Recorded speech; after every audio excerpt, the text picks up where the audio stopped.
Bonjour, bienvenue sur Mon Financier pour faire un point à la préouverture. Wall Street a finalement terminé dans le vert vendredi soir après avoir évolué sans réelle tendance dans le sillage de statistiques économiques contrastées. Puis on a également eu une bonne surprise quand même de la part d'Intel qui a rehausser à la fois ses objectifs pour le trimestre en cours et puis pour l'ensemble de l'exercice qui a permis de soutenir un petit peu la tendance. Au final, donc le Dow Jones grappillait 0,25%, clôture à 16 775 points.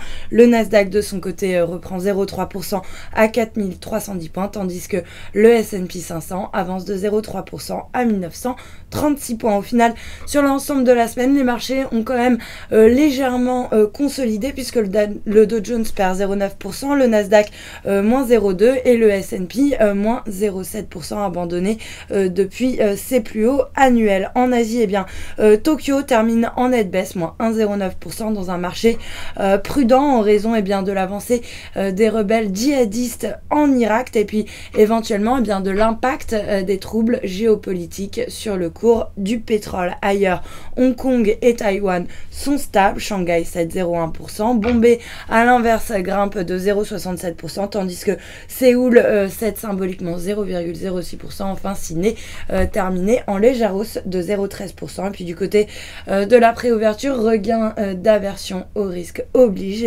Les marchés devraient ouvrir en légère baisse dans un contexte anxieux face aux tensions qui se déroulent en Irak. Le CAC lui devrait céder 0,24% pour ouvrir autour des 4533 points. Voilà ce qu'on pouvait dire avant l'ouverture. Restez avec nous, très bonne journée.